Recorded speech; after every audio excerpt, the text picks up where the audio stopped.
Well. Michael is on vacation today, ladies and gentlemen. He is in the great city of Tallahassee. Just kidding. I think it's Chicago. He's in Chicago. I'm 99% sure he's in Chicago right now. We miss you, Michael. With us in the studio to fill in for Michael is Eric. How's it going? Eric Salzazar. Salzazar. That's not your last name at all. What is an Arroyo? Arroyo. Arroyo. Arroyo. Arroyo. Dude, it's been such a blast working with you this season on For the People. Thank you for having me. Yeah, for people who don't know, you are my stand-in on the show. Very important job. It's actually one of the most draining jobs to do in the world. I have zero patience for it. And Very tedious. Very tedious. I have the worst foot arches for it. Because you got to stand a lot. If you're lucky, you get sitting. Those are the good days. Those are the good days. I'm going to make all my blocking standing. Wesam, you want to sit down? Nope. Want to give Eric a hard time today. Am I in all the scenes? Make them all standing and walking. It's like a 14-hour day standing. Yeah. And I'm going to take a long time, too, with all my scenes. Just kidding. People are like, this kid doesn't do anything. Right? No, it's actually a very difficult job. It pays pretty good. Yeah. For what you're doing, I think. Yeah. Again, long hours, though. But you get food on set. You get fed very well. Yeah. I can't complain on that. No. Are you still working out? Yeah. Going to the gym after this. Yeah, he's going to the gym after this. He's a bodybuilder. If you guys, Eric is 5'4", 210, pure muscle. I'm kidding. Can you imagine? Can you imagine how weird? That would look weird. I mean, live your life 5'4" guys who are 210 pounds of muscle, but that's got to be so hard on your joints. I couldn't do that. That's way too. That's a lot of weight. Yeah. 5'4", 210 pounds. Put most of that in your calves. That'd look so funny. Not even thighs, just calves. Just boulders. Oh my gosh. Do you stretch? Yes. I have to. If you don't stretch, you hurt. Oh, worst trainer advice. If you don't stretch, you hurt. I love messing with you. I don't know why. It's one of my favorite things to do. I love making you embarrassed too. It's one of the easiest things in the world. You're very good at it. I don't know why, but like you get so embarrassed. Like if you guys ever meet me and Eric in person, I can like say one thing and Eric's face will scrunch up to and his cheeks will get so like compacted, like the density of like a dying star, and they'll turn bright red immediately. They're doing it now. You're not even on camera, guy. Whatever. Michael, you should see this guy's cheeks. Weirdest thing I've ever said. Real quick, before we get into the show, guys, make sure you subscribe to us on iTunes because the hour doesn't stop here on IWB Radio. It continues on, and you can listen to the rest of the episode on iTunes, and it's also on Spotify, and also you can watch us on YouTube and be silly geeses. That's what we do. Sometimes we get silly, sometimes we get deep, sometimes we talk about uncomfortable things, and this is a cool segue. Our guest today is Heather Gottlieb, and she is directing this all-female cast of Julius Caesar, which is a play going on right now in LA. You can check them out at irreverentshakespeare.com. And such an interesting person we had on the show. I'll be completely honest with you guys. It got a little like uncomfortable talking about certain things with her in the beginning of the show, but we eventually got more comfortable, and we actually started learning things, I feel, at least on my end, about her perspective on certain things, and I hope she's learned some stuff on my perspective on certain things. And I think these kind of conversations that we had on the show is very important. Talk about things that make you uncomfortable. If something makes you feel annoyed or disrespected, I think that's important too. But as a blanket on everything, I want to make something extremely clear. You should never harm anybody for what they believe in. You should never force somebody or tell somebody, oh, you have to believe in this, or something bad is going to happen to you, or you don't deserve an equal lifestyle as to me because you choose different life choices that don't harm me but are just different. Maybe. You know what I mean? And I think we both extremely agreed on that. Again, important to have these uncomfortable conversations, important to talk about these things, and I think it's important to do research. Just because one person says something to you, it's cool to like acknowledge that and go, okay, cool. Let me do some more research because that's important too. If we just start believing whatever one person says to us, that can get extremely dangerous. Do your research. Think about it. Give it time. Let it marinate. Come back to it. Have respectful debates. Also respect. Wouldn't you agree, Eric? Oh yeah, definitely. Having like this is great. Just talking with somebody in a respectful way because I'm sure if we had more time, there's definitely I bet you a bunch of stuff that me and her don't agree upon. You know what I mean? And that's okay. And for me to have a comfortable conversation like that with a total not a comfortable, but like a respectful conversation, excuse me, with somebody I don't know at all. I just met her today. Hey, that's headway in the right direction, I believe. Otherwise, what's the alternative? Eric's cheeks are red. I don't know why. That's the alternative. That's the alternative. Eric's cheeks get so red. We had a little bit also of technical difficulty. So the sound quality is good, but it's just a little different. But we can still watch it on YouTube for everybody out there. So again, amazing guest, Heather Gottlieb. Make sure you subscribe on iTunes. Thank you to everybody who's been tweeting at us, telling us you love the show, that you love listening to it. Excuse me, I just burped in the mic, so disrespectful. I don't care. In prime time on ABC, Shondaland, For the People, best show on television? Yes. Am I going to win Emmys? Yes. Am I going to win SAG Awards? Yes. Am I rich? Yes. Am I a millionaire? Yes. Do I waste water? Yes. Are we in a drought? Yes. I don't care. I'm prime time. Just kidding. Just kidding, guys. I have to say that because that's the clip they use if I ever run for mayor. That's what the opponent will use. Oh really? Yeah. There's a saying that Or is you can. he? What? I said, or is he? Oh, it's a chick or is it her? Is that what you meant? No, at the end of what you're saying. Call me a sexist? Dude, we gotta have you on. This could be a show on its own. You would hate me. No, I hope you don't hate me. You know I do it out of love, right? Yeah. Next time, connect to the internet. That was the issue. We weren't connected to the internet. I'm kidding. That wasn't the issue. There was a software problem. I'm 90% sure. But with Eric, honestly, I think he forgot to press a button. Do I not like him? Yes. Is he going to work as a stand-in for me on season 3? Absolutely not. Is he going to be homeless? Yes. Am I going to blacklist him from the industry? 100%. Already did it. Send out an email. He's not working next time I work. Monday? He's not there. Nope. Speaking of which, I got to tell you this funny story that happened when you were right next to me on set. There was a really awkward cringe moment, which everybody's going to be so pissed off, by the way, that I'm saying it. They're like, oh, we want to hear it. You guys will never hear it. It was so uncomfortable that I was just like, do you know what I'm talking about? Yeah. Oh, yeah. Oh, yeah, I do. I was there. Dude, that was so uncomfortable. So uncomfortable.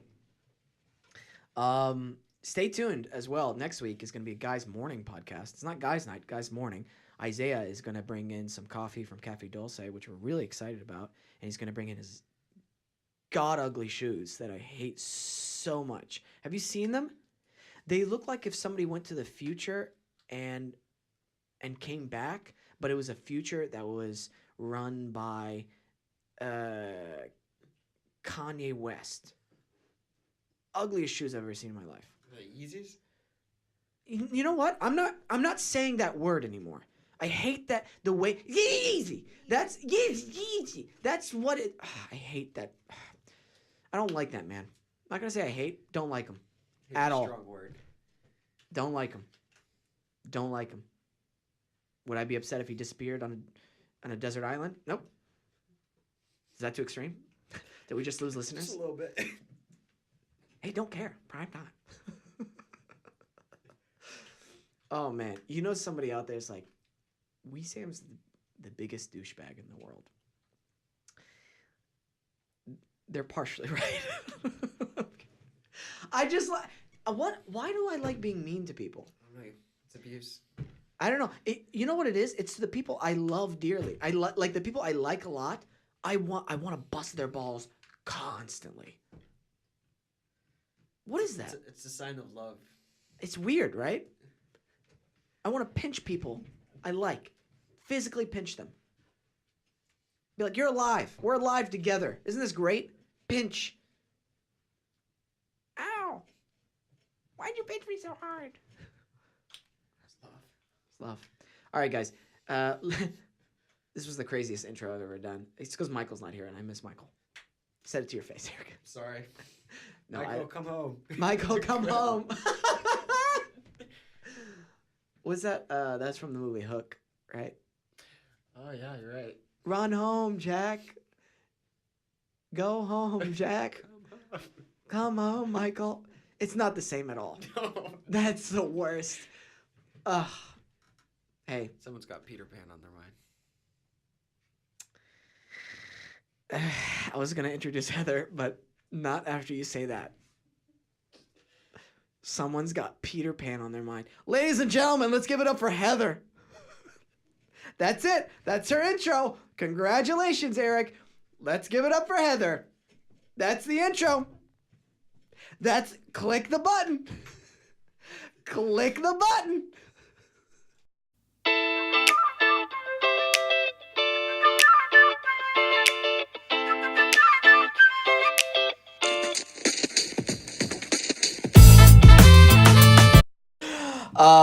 Heather, thank you so much for coming on the show. Thank you for having me. Thank you for your patience. I'm pretending to hold the mic. It's just out of habit now at this point. All good. You've done the first run of your show, correct? And you were telling me earlier that it was a success. Yes. That's awesome to hear. Thank you. Ari was talking so many good things about it. And tell us a little bit about it and how you got involved in it. It is an all-female production of Julius Caesar. When Ari contacted me, it was through a referral of his girlfriend. His girlfriend and I went to college together and did really queefy feminist poetry together. Mm-hmm. And she just thought, Ari decided if he's going to do a female production, probably shouldn't have a straight white man running it. Mm-hmm. A man in general. And she's like, oh, I know somebody. Let's call her in. And thankfully, we connected and it worked. That's cool. Is this your first directing project, or have you directed other things in the past? I directed in college, and I directed short form pieces. Yeah. So it was my first full length production, being in charge of an entire, not only is it a big piece, but it's in verse. So that was challenging. What parts? Anything specific that comes up, like managing that many actors all at once, and plus with the source material, and then having to maybe tweak some stuff because it's an all-female cast? Or did you find much tweaking needed? We didn't tweak much from the original cut that Ari and Brad did. Yeah. They spent, I feel a year cutting this piece. So it was already pretty tight when we got the script. Yeah. But what was the question? Oh, no. It's just did you find any challenges? It was a two-part question. So any challenges working with that big of a cast, or tweaking certain things in the show? I think the challenge, a challenge for me was because it's in verse and all the actors have different levels of experience with Shakespeare. Yeah. We devoted a lot of rehearsal time to table work. So sitting down together, calling in different people, and really dissecting the script so everyone was on the same page about what the heck we're saying. Well, yeah. Which was good. I feel we spent probably too much time on table work. Okay. I was glad that we devoted a lot of time to it, but in the end it was probably could have spent more time on our feet. Gotcha. So, learning process. But the show seems like it was a big hit for the opening night, so that's good. It was good, yeah. People loved it. And you're doing it outside, too. Yes, so the first weekend is in Tarzana. Mm-hmm. Second weekend is in South Pasadena at this awesome, 3-tiered event space. And the last weekend is at the Hudson Loft downtown. That's so cool. Well, what I love about Shakespeare is that you can... the skins you can put on each play. You know, there's so many renditions of each one. There's so many little tweaks. I did one in college. Wasn't the best one in the world, but it was Julius Caesar as well. Who did you play? I played like 6 parts because you know how there's 50 characters in it. But it was like set in the future with, you know, like the stock market, and it was like we were in China. It was kind of insane and a little ridiculous. But I find that amazing that they can do that with Shakespeare all the time. Mm-hmm. Did you always feel like you pulled to Shakespeare ever since, you know, like college or high school? So I've done some Shakespeare. We did it in college. And since then, I do this show called Hamlet Mobile, which is Hamlet in a van. And we travel with it. Oh, cool. So that's like my experience being directed in Shakespeare. So you could do Hamlet in a van. You could do anything. How does that work out? Like you're just performing it in the van or like outside the van as well? So it's a 8-piece... Oh, it's not real. It's not real. Yeah. It is an 8-part... We'll just move them out of the way at this point. Let's just have it, right? It's an 8-part show using the text of Hamlet, and it's like a play within a play. So it's 8 10-minute plays. They're all about 10 minutes long. Yeah. And you can see one of them and it'll make sense, or you could see all 8 and it's a completely different story. Does that make sense? Yeah. And each play is performed for 1 to 2 people at a time. That's so cool. So we'll park for 3 hours and then do the same 10-minute play, rotating people in and out, and then drive somewhere else and do the next part. Does your podcast have anything to do with this, or is it completely separate entity as well? Separate. What is it about, your podcast? It's called Dirty Girl, and it's about the disgusting things women do. Oh. Yeah.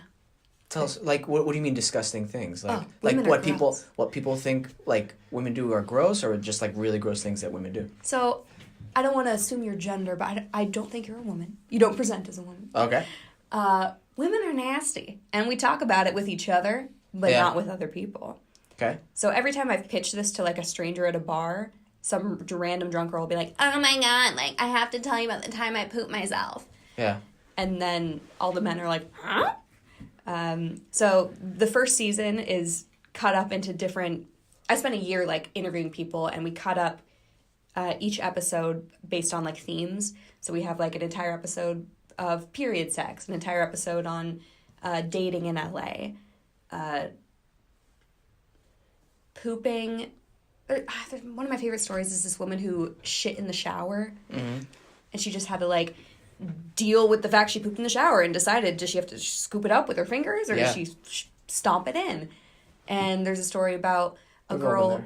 We've all been there. Yeah. Oh, God, do that right. There's a story about a girl who has some, like, deviated septum thing, so occasionally when she gives a blowjob, the semen will go through her nose.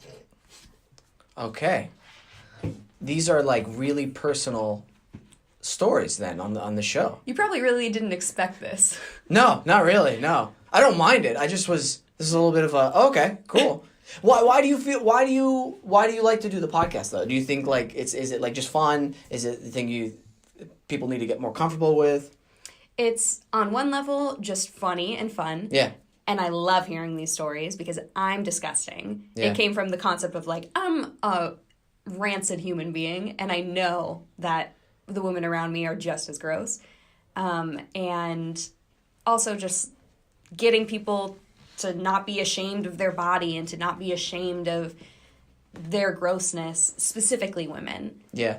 I know that men are like, I'm going to scratch my balls and fart, and women are the exact same way, but it's not as public. It's not as applauded. Huh. You really think so? Nowadays? There's a push towards it, but yeah. Okay. I feel like it's pretty even keel. This is just speaking, of course, just from my experience. I feel like it's a pretty even keel. With maybe it's the people I surround myself with too. It can be. We're also in this, like, liberal little bubble in LA, and I know there are women not in the city, not anywhere, not American women specifically, that, like, don't feel like they can share. It's not accepted. It's not Share in what tolerated. context? Like in like with their fellow female like friends? Is that what you mean? Or like Both. Some people can feel comfortable sharing with their girlfriends, okay, yeah. but it's exclusive to just their girlfriends, and we have to keep it a secret, and it's a funny little private moment as opposed to just exposing that we're all human, we're all gross, we all do stupid things. Yeah. I think there's a balance too. Wouldn't you agree? Like, you know, maybe you just met somebody, you don't want to be necessarily talking about the time you pooped in the shower or was trying to scoop it out, right? I mean, I would, personally. Okay. I guess it's just different tastes for different people. I mean, that would be like, oh, well, this person likes to share really personal stories. They're kind of on the other end of the not spectrum, but or spectrum is the right word, yeah. They are personal, not sometimes. A lot of these women they want to be anonymous, which just proves that they're willing to share the story as long as nobody knows it's them, which is, interesting that there's still that shame. Like, there's still, I want to get the story out, but can you please call me Karen? Oh, okay. They feel, because I think it's also specific to what kind of story is it as well. What do you mean they feel shame telling the story? They feel shame talking about, because this is really interesting to me. They feel shame telling the story about like their period blood to like other random people or to their girlfriends. Maybe it's hard to explain the shame that women feel surrounding their bodies. At an early age, you're taught that your periods are shameful. For instance, you've ever seen the tampon handoff of women? No. What is this? What is the tampon handoff? Great. Yeah. It's this little thing that happens when women start their period, and they whisper, "Does anybody have a tampon?" And someone will say, "Oh, no, let me go find you one."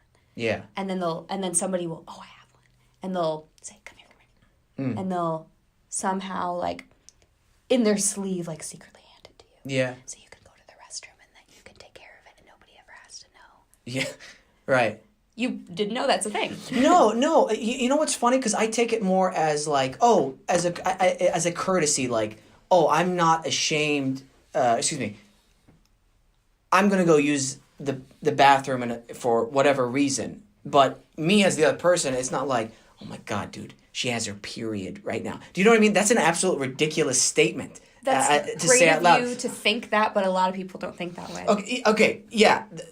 Fair. I don't know the numbers of what people are thinking, but like that's so ridiculous. Somebody would actually think that. Now, whenever I have to use the bathroom though, I'm not going to be like, I gotta go poop. Anybody need anything? You know what I mean? Like that's just ridiculous too. You know what I mean? But that sucks for women that they feel like there's still like this shame that they have periods and stuff like that.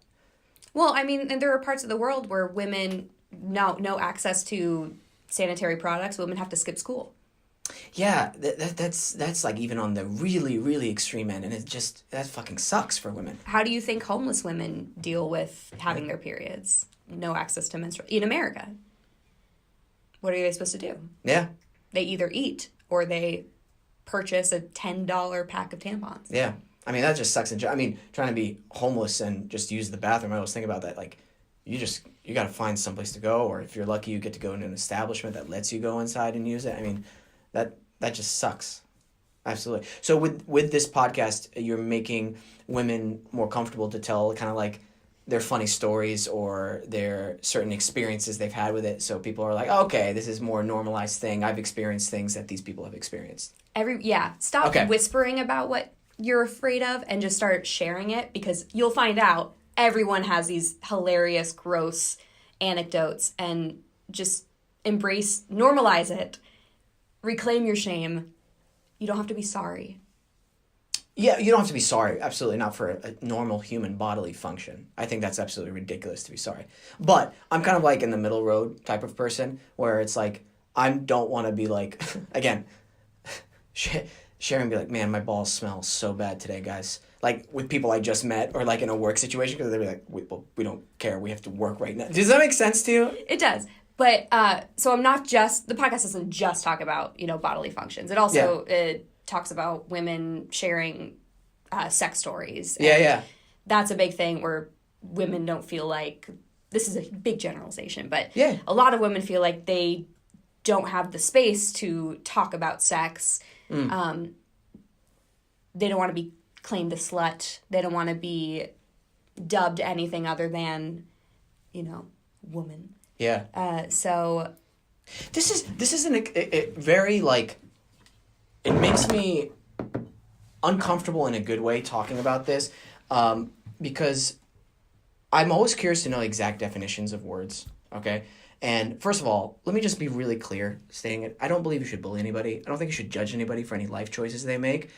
But at the same time, I want to be, like, super clear on, like, word definitions. So, like, whenever you're using the word as a attack on somebody, for instance, the word slut, right? Can we agree that it's like a person who sleeps with a lot of people? Is that, or is sexually promiscuous? I believe that word was created to shame women specifically. Oh, so the actual word was created because of that? I believe so.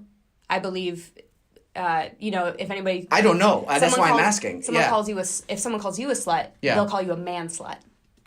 Has you ever been called that? You ever heard that even? Yeah, I've heard that before. Can we actually can we Google? I love this. This is great. No, because this is like, I think it's important also to talk about these kind of stuff because a woman who has many casual sex partners. See, yeah. So it's so the initial definition is a woman. So can we look up what is it? Slut precursor. Slut derivative. Slut. Where did the word slut come from? Let's just do that. That's a classic Ask Jeeves. Do you remember that website? It's totally created to shame women out of having multiple partners. Yeah. That concept of, very ancient concept about, women have to lose their virginity at marriage, only sleep with one person. And that's just not comparable in men at all. I need more coffee. I'm sorry. No. I hope I'm not making you uncomfortable with this conversation. I'm just asking questions and trying to get deeper into it because I think it's so important to. These are my favorite conversations. So, like, again, I think it's absolutely ridiculous and to judge somebody on the amount of, in a negative way, or say you're a bad person because you do this kind of thing, or you shouldn't live this lifestyle. It's like, you really shouldn't tell people what to live how to live or anything like that. Well, maybe you could talk about your experience growing up as a man.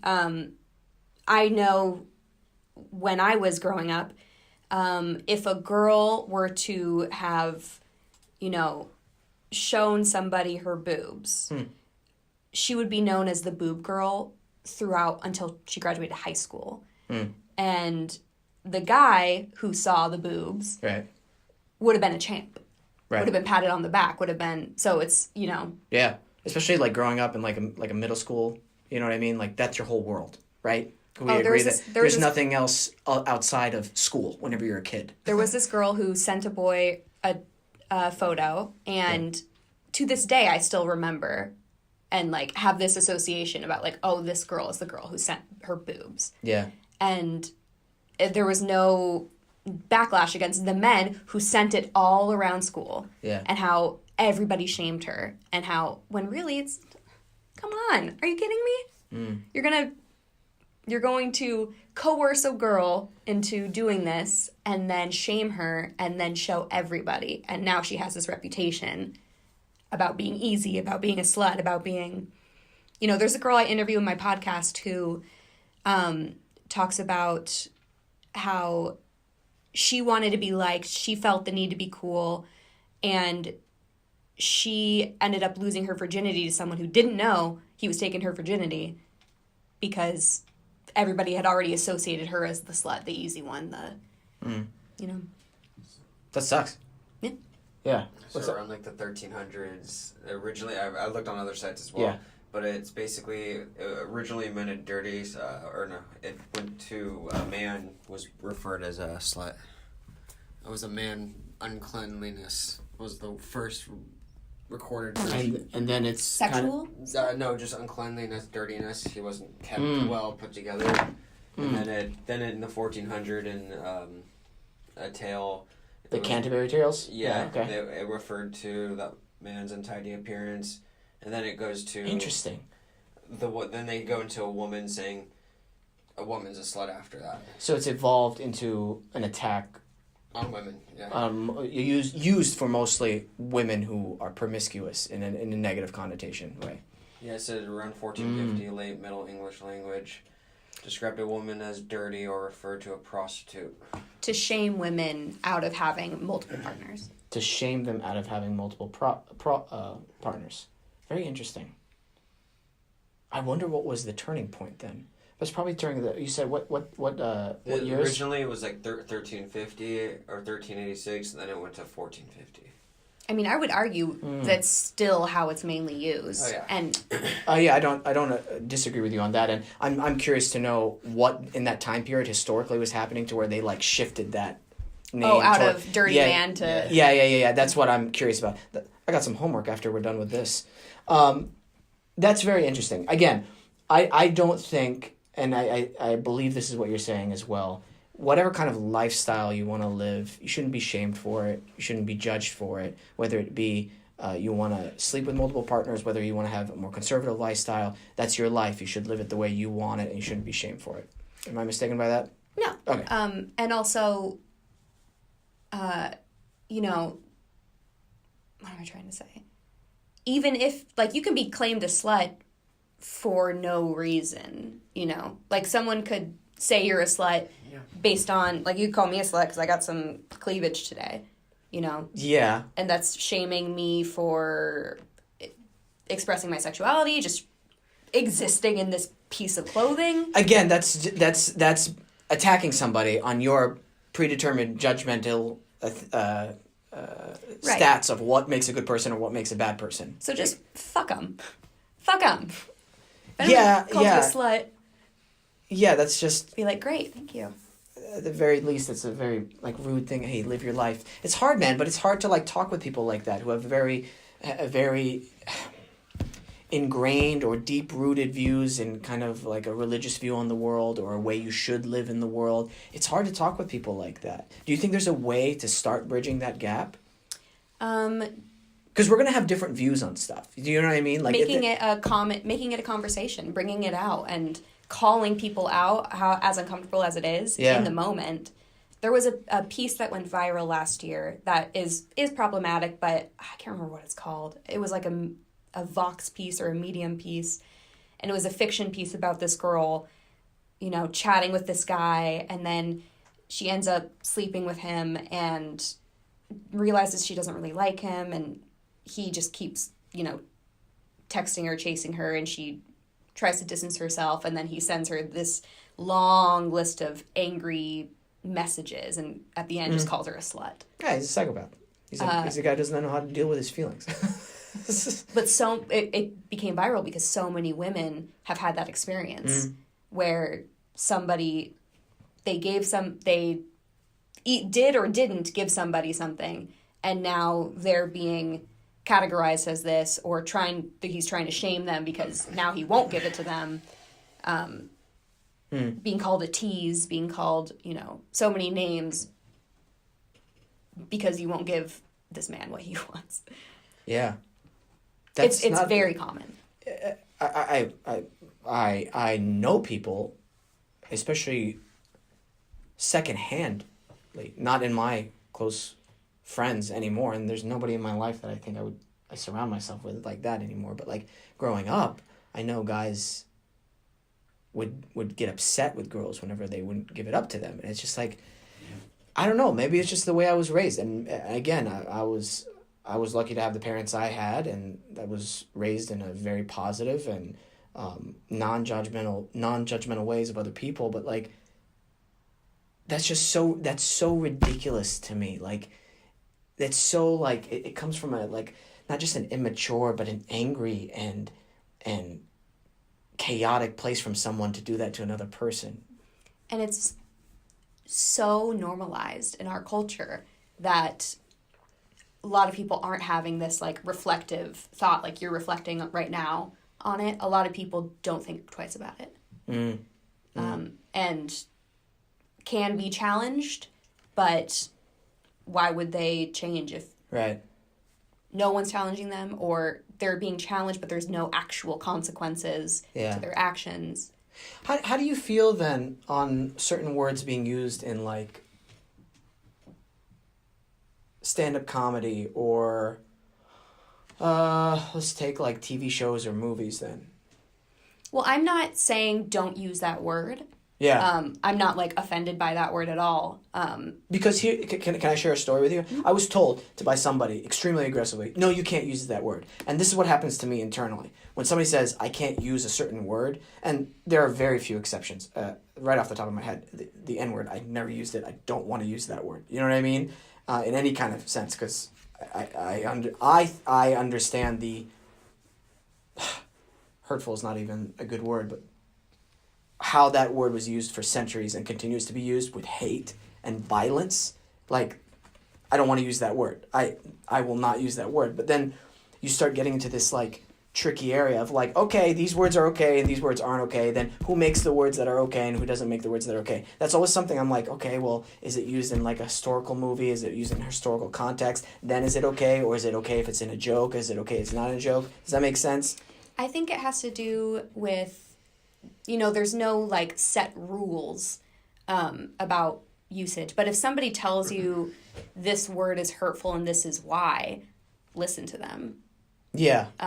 And, it's hard not to get defensive because that's our human instinct to, that's not what I mean. Well, why can't I say it this way? Like, that's not...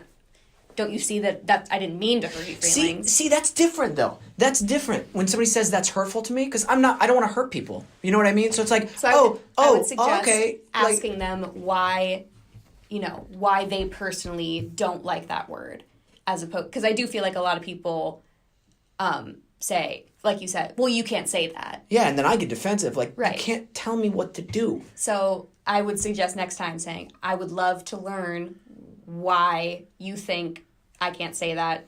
Is it hurtful to you personally? Maybe I'm in the wrong. Educate me. And hopefully they take that as a way to change a conversation instead of blaming, pointing fingers, you're a bad person. For sure. That's probably a great way for me to react to that. And obviously I can't control other people. And I think it's good for people who are offended by certain words to explain that right off the bat, like why, well, right? Instead of saying, if they don't stand up for themselves, or if they don't stand up and say that's wrong, then you're never going to know you're hurting somebody's feelings. You're never going to know. But again, what's wrong, is like, I'm hurtful. Yeah, exactly. That's what I mean. If it starts off from a very like, just a neutral kind place. Is that even a thing? Neutral kind? Is that a thing? Neutral kind? A kind place, like a respectful place. Then I feel like then we can make some... Then it's like easier for me to be like not defensive, obviously. You know what I mean? Does that make sense? It does. But if somebody gets... I would caution you to not... How do I put this? If somebody gets defensive and says you can't say that, we're not going to get anywhere if suddenly you get defensive and you say, well, you can't tell me what to do. You could be the first one to say, I don't really understand. Can you tell me why? Sure. Trying to change it into a learning moment. And maybe they can have some, thought about, okay, is it just about them personally getting hurt? Or they could, hopefully be able to articulate why it's hurtful. For sure. And I believe people should stand up for themselves. Do you know what I mean? Sure. Especially if there's like a physical thing going on. But like, or impending violence. I don't know. I need to think about that some more. Because I don't tell people what to do. Mm-hmm. I don't want to tell somebody like, don't say that word. I don't know. Maybe I'm just different. I'll be like, yeah, can you not joke about that? Or can you not say that word? This is the reasons why. So you don't have a problem with someone kind of challenging you. It's how they do it that makes you defensive. Absolutely. Because respect is really important to me. Okay. Do you know what I mean? Like, That's probably one of my top things. Just respect me, and I'm more than happy to respect you. Yeah. Yeah. Yeah. Does that make sense? Yeah. This has been such a enlightening conversation. It's been uncomfortable in a fun way. Does that make sense? Because it's very rarely people have these conversations outwardly about Gotta these have things. them, or else we're gonna be circle jerking and just sitting around and not learning anything new. Yeah.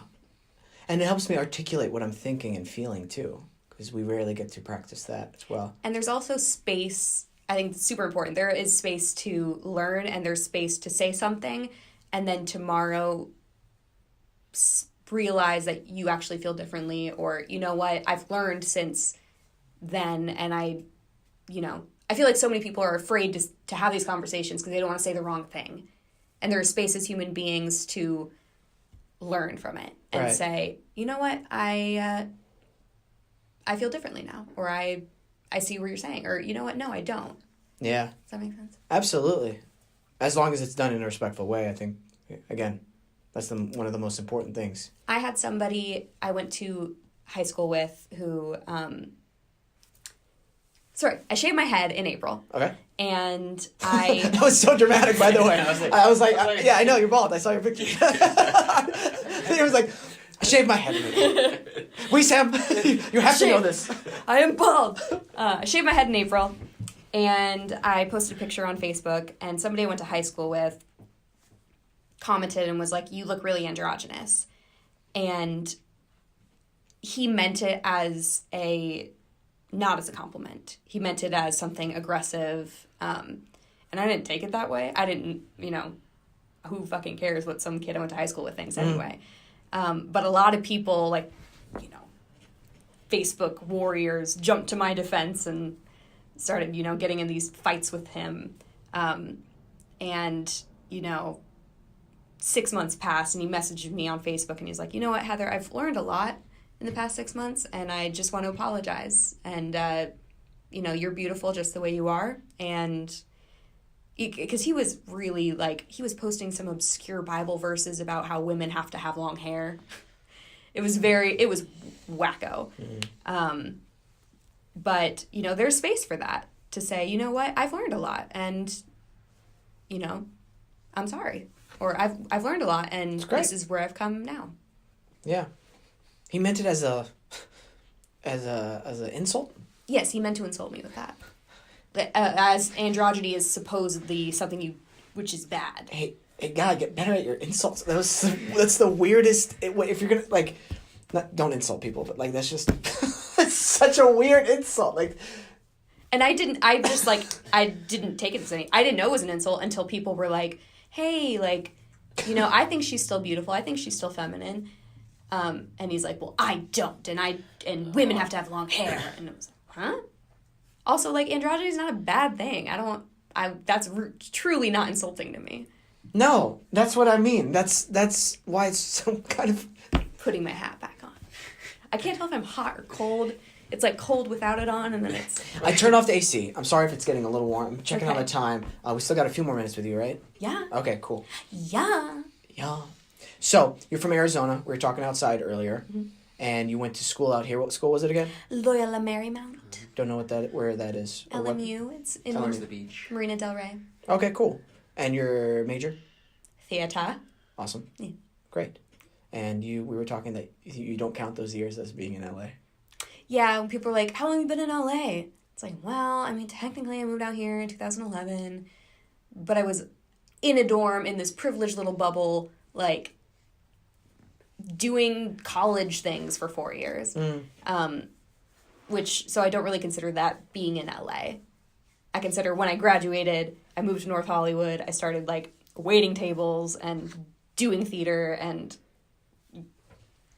calling my agent and being like, why do I have auditions?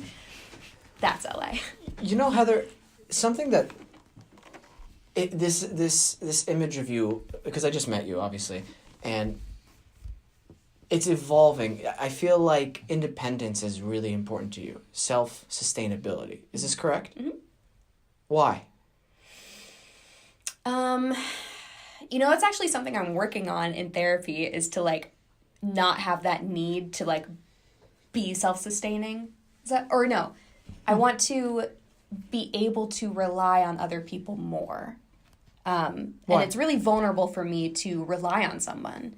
That's the most vulnerable thing in my world. So it's hard to look someone in the eye and say, I need you. I need this from you. Because you feel there might be a rejection of that? Either there's a rejection or they just won't fulfill your needs, and that's painful. So you're not wrong. You are not wrong. You are on point. That's very important to me. And I'm trying to soften my edges a bit and be more soft, gooey center. Because I'm both. I'm a human being. I have these like needs and I can be self-sustaining and still not shut myself off from other. You mean you're a complicated human being? What? Shocking. What? Shocking. Never seen one before in my life. This is amazing.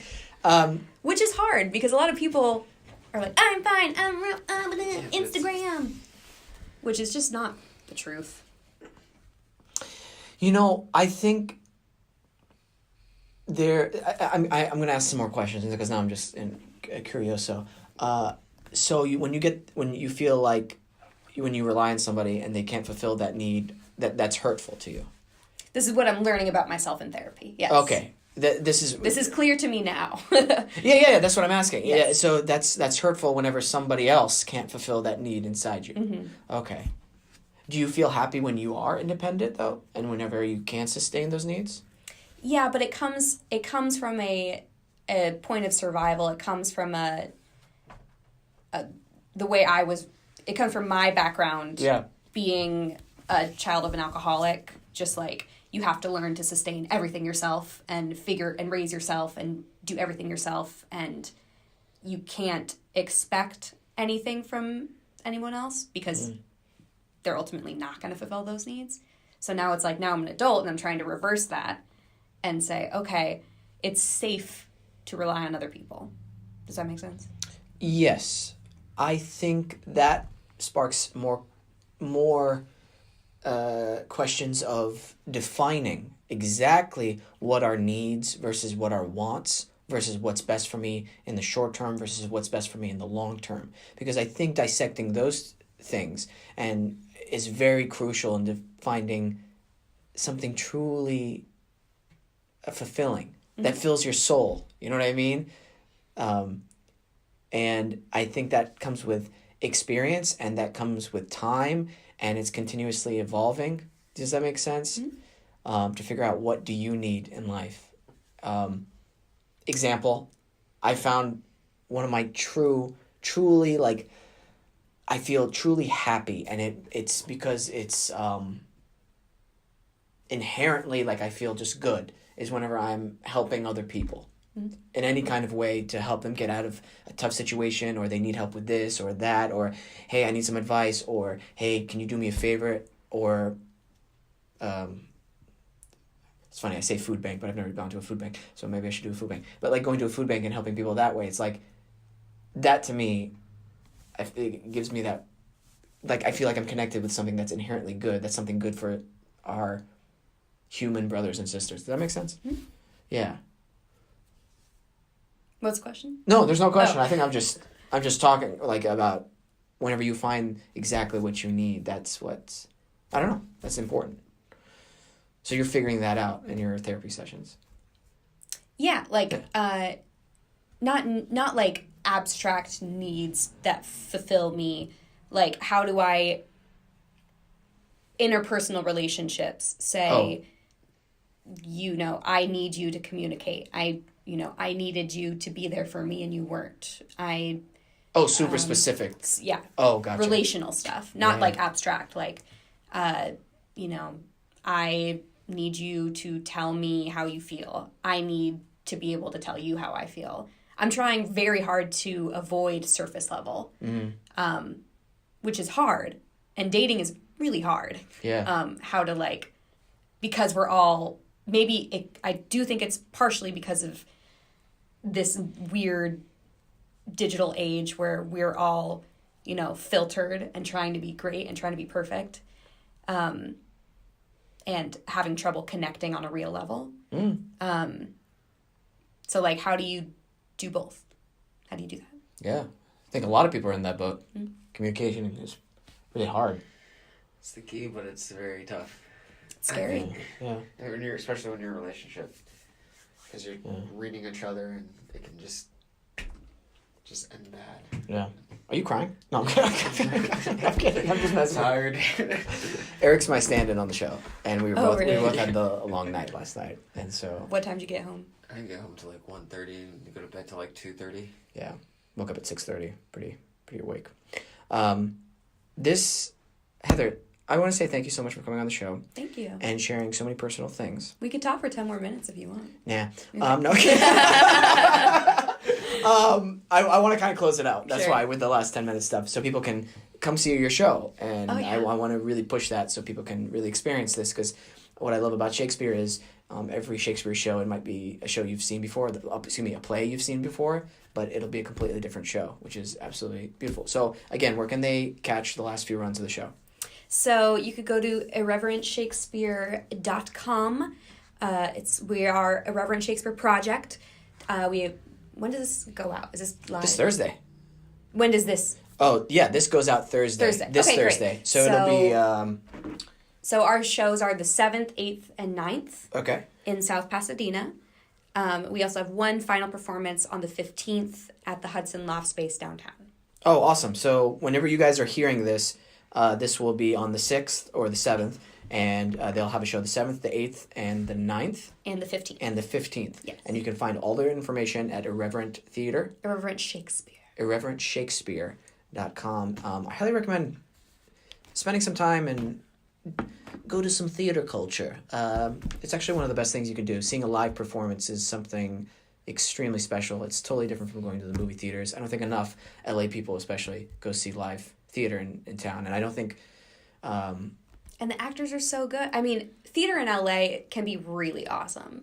Because it can be hit and miss, but it can be awesome. It can be awful. Yeah, I'm glad we're being honest. But it can also be, there's so many artists just sort of twiddling their thumbs waiting for their next job. Yeah. And it's like, well, let's just make art for the purpose of art. And thank you for supporting live theater. Thank you for supporting women. Absolutely. And thank you for this amazing discussion of talking about stuff that's good to talk about. Maybe it might be a little uncomfortable at first, but it's cool because now I feel like, at least for me, can't speak for you, but it's given me a different perspective, and it's given me some homework to do when I get home, because I actually I'm curious to know, like, origins of words. I know it's a very nerdy thing, right? But I really like to know and how it's evolved, because I want to know what happened during the 13 and 1400s that kind of shifted that. I bet something hugely religious happened. $20, Eric. $20? You take that bet? No, because that's probably exactly okay. what happened. I mean, to make that word specifically about women, I would argue that it's always, that word specifically, like, women have always been shamed about their bodies and about... Again, homework. I'd love to do homework, I'm that kind of person. If one person tells me something, I can't take it at face value. I like to do research on my own. Do research. Is that fair? Educate yourself. Is that fair, Heather? I love it. Do it. All right, Heather. Heather, seriously, thanks so much for coming on the show. I guess, we are done.